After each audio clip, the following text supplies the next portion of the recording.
vamos a empezar a estudiar el tema de la desigualdad desde el punto de vista de la estadística. La agenda que deberemos seguir es la siguiente. Ubicaremos el tema, plantearemos un primer modelo simple de desigualdad, estableceremos cuál es la noción que estamos tratando de medir, y luego veremos dos tipos de medidas de desigualdad, aquellas que se basan en los estadísticos de dispersión, que se llaman medidas no específicas, y las llamadas medidas específicas especialmente construidas para atender a diferentes características de la distribución observada de la distribución de ingresos. Ubicación del tema. Veamos algunas preguntas. ¿Cómo se distribuye el ingreso en Uruguay? ¿Está más o menos concentrado el ingreso que en Argentina, Brasil o México? ¿En qué parte o localidad del país hay mayor concentración del ingreso? El plan de emergencia, conocido como PANES, implementado para paliar y reducir la pobreza en Uruguay, extraordinariamente alta, generada tras la crisis del 2000-2002, ¿disminuyó la desigualdad? O sea, ¿se observan modificaciones en la desigualdad? El Uruguay es más o menos desigual después de que se empiece a implementar el Sistema Nacional Integrado de Salud, que aumentó notoriamente la cobertura, sobre todo en los sectores de menores ingresos. ¿La desigualdad evolucionó en forma similar en Montevideo Interior? Son todas preguntas que hacen no necesariamente el promedio de los ingresos, sino a cómo se reparte el ingreso entre los que tienen menos y los que tienen más. La desigualdad es una cuestión de medidas o de medidas que miden conceptos o bienes o servicios o logros o titulaciones. Acá, por ejemplo, podemos ver que podemos hablar de desigualdad de ingresos, de patrimonio, es decir, de capital, desigualdad de riqueza, en sentido más allá de patrimonio o de ingresos, desigualdad de conocimientos o de aprendizajes o de titulaciones, desigualdad de varios aspectos, podríamos hablar la desigualdad en la tenencia de la tierra. Es necesario distinguir el estudio de la desigualdad, su medición, el grado en que este bien o servicio está concentrado en algunos grupos, de los factores explicativos hipotéticos, es decir, de aquellas variables independientes que estarían relacionadas con determinados niveles o grados de concentración. La teoría social ha reiterado permanentemente algunas de estas variables explicativas, como son las clases sociales, el género, el territorio, la raza o la etnia, la condición migratoria, las discapacidades, etcétera, etcétera, etcétera. Bien, es necesario ubicar el tema de la desigualdad distinguiéndolo de otros conceptos que en general se llaman conceptos vecinos, que están dentro de la misma familia teórica en algunas ocasiones, pero que sin dudas no son exactamente iguales. Tenemos que distinguirlos de las necesidades básicas, que es una corriente de los años 70 y 80, relativo básicamente a lo que era el acceso a servicios tales como el agua potable, la energía eléctrica, la escolarización primaria. Distinguir la desigualdad de la pobreza, es decir, la pobreza entendida como la carencia de un mínimo conjunto de recursos que permita que las personas tengan funcionamientos apropiados en materia de vivienda, en materia de alimentación, en materia de vestimenta, en materia de integración social. O del bienestar en un sentido más amplio aún, que podría incluir tanto los aspectos materiales del bienestar como aspectos que tienen que ver con la cultura, por ejemplo. Finalmente, el desarrollo, que es una noción mucho más amplia y polémica, como ustedes ya saben. ¿Qué se estudia en la desigualdad? Pues es un campo transversal a varias disciplinas. La economía, la ciencia política, la sociología, la antropología. En trabajo social se hace uso de temas de la desigualdad. En ciencias de la educación, la ética, la filosofía social. Sin embargo, es de notar que cada disciplina participa con base en distintos marcos teóricos, no necesariamente traducibles o compatibles o integrables en uno y otro. Por ejemplo, hay algunas teorías que, si bien se trasvasan de disciplina a disciplina, tampoco son compatibles y miran desde puntos de vista distintos y llegan a conclusiones distintas. lo más clásico es el marxismo y el utilitarismo neoclásico. En particular, todo este apartado de nuestro curso se va a dedicar a la desigualdad del ingreso. Vamos a trabajar mucho con desigualdad del ingreso y por tanto nos metemos en el campo de la desigualdad económica. Hay que reconocer que allí, desde la economía, han habido un montón de aportes muy importantes, autores muy destacados, ahí listamos algunos de ellos, atrás de los cuales vamos a ver que existen índices o coeficientes de desigualdad que llevan su nombre en su honor, como Atkinson, recientemente fallecido, Amartya Sen, Edward Dalton, Arthur Pigou, Corrado Gini o Max Otto Lorenz, entre otros muchos que vamos a nombrar. Todos ellos ubican el estudio de la desigualdad en un contexto más general de los estudios de bienestar. Esto es una cosa importante porque el concepto de bienestar tiene que ver con algunas nociones de utilidad y esto es una de las cosas en las cuales ha trabajado más Amartya Sen, por ejemplo. Vamos a una primera noción general, la noción de equidistribución. ¿Qué es lo que tenemos que mirar acá? En primer lugar, que el estudio de la desigualdad en el campo de la estadística marca una diferencia importante con otros estudios, otros abordajes instrumentales que la estadística hace. Por ejemplo, cuando uno construye un promedio o una varianza, no debe discutir o no necesita previamente discutir absolutamente ningún principio ético o filosófico atrás. Sencillamente despliega una fórmula que satisface determinados requisitos matemáticos o geométricos. Sin embargo, para hablar de desigualdad es necesario partir de una situación ideal de igualdad. Es decir, necesitamos una noción previa y fundamental, es decir, que dé fundamento a hablar de la desigualdad. Esa noción es la noción de igualdad. Y la forma de traducir la igualdad, la forma más simple de todas, es que todas las unidades, por ejemplo, todos los hogares, disponen de la misma proporción del total de la variable que vamos a discutir. Es decir, dado el total del ingreso, todos los hogares disponen del mismo porcentaje del total del ingreso. Todos tienen el mismo ingreso, todos tienen la misma cantidad de tierras, todos tienen el mismo nivel de conocimientos.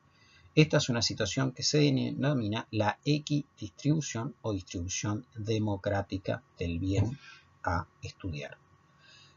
Entonces, por lo tanto, toda cuestión o análisis de la desigualdad tiene una connotación ética de por sí que fundamenta un juicio negativo sobre situaciones de desigualdad. O sea, si uno tiene una varianza mayor o menor en la distribución de cualquier variable, eso no implica necesariamente un juicio negativo. Sin embargo, encontrar desigualdad arrastra de por sí un juicio negativo. La variable tiene un alejamiento, un apartamiento de la situación ideal de distribución.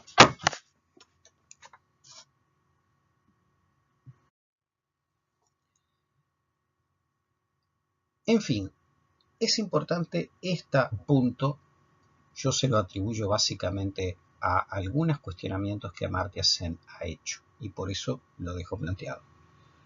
Sin embargo, es posible aceptar una desigualdad en el sentido que lo hemos definido, que todos tienen lo mismo, que no contradice el principio de igualdad, sino que atiende a un concepto diferente que son las necesidades humanas específicas.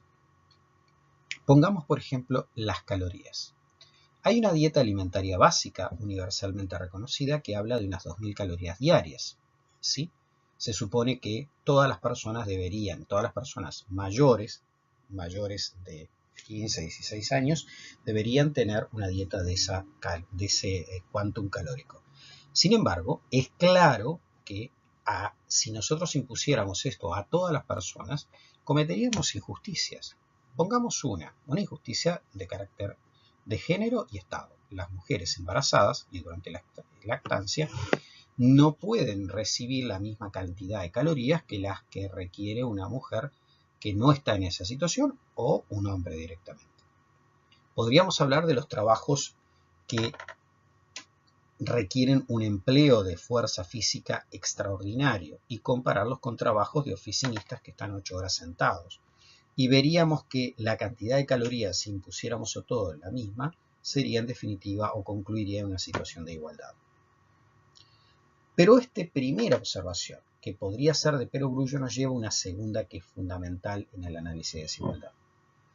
¿Podemos valorar igualmente el empobrecimiento de un hogar rico, entre comillas, o sea que un hogar rico pierde ingresos, al mejoramiento de un hogar pobre?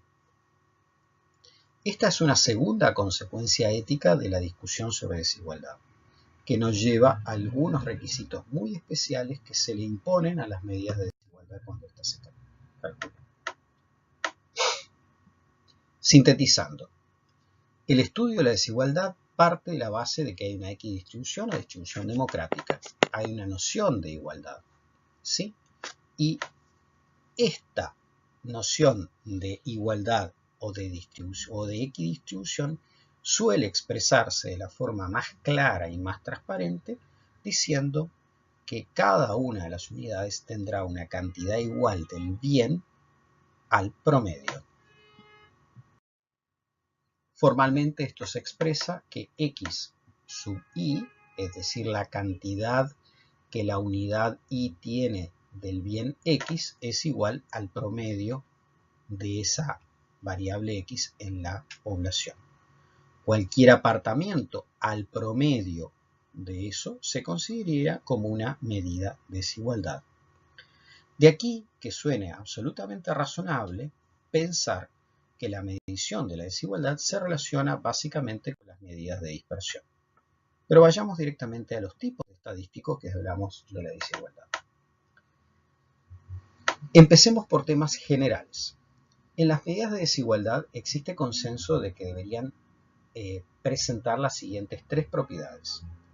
No deberían estar afectadas por la medida, o sea, por la escala en que está medida la variable. Es decir, el ingreso en pesos debería informar el mismo grado de desigualdad que si el ingreso lo mido en dólares.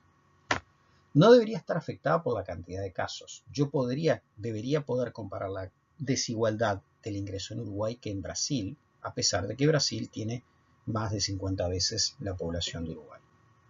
Y además, no debería depender del promedio para su cálculo. Qué paradójico, acabamos de decir que el promedio es una buena expresión.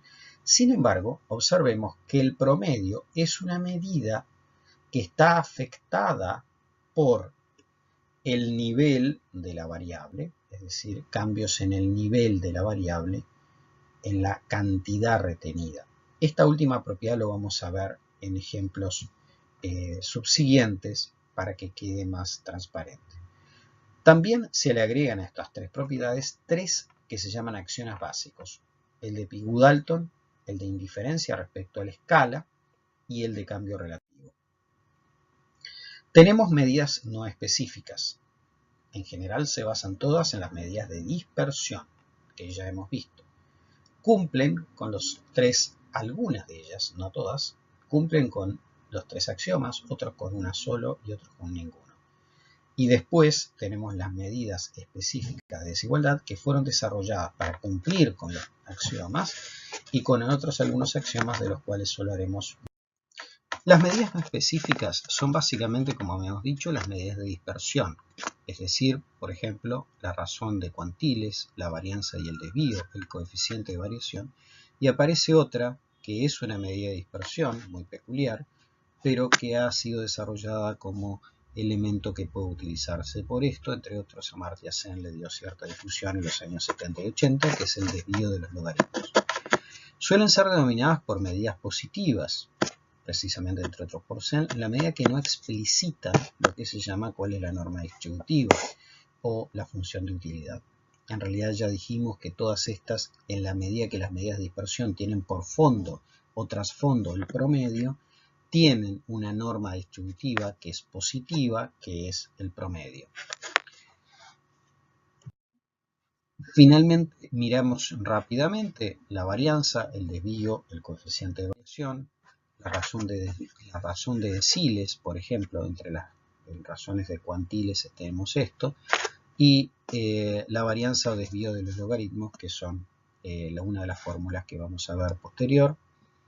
En particular, la varianza o desvío de los logaritmos, lo que tiene como característica es que en lugar de ser una varianza común, lo que hace es toma logaritmos del ingreso observado en la yésima unidad y toma el logaritmo del ingreso.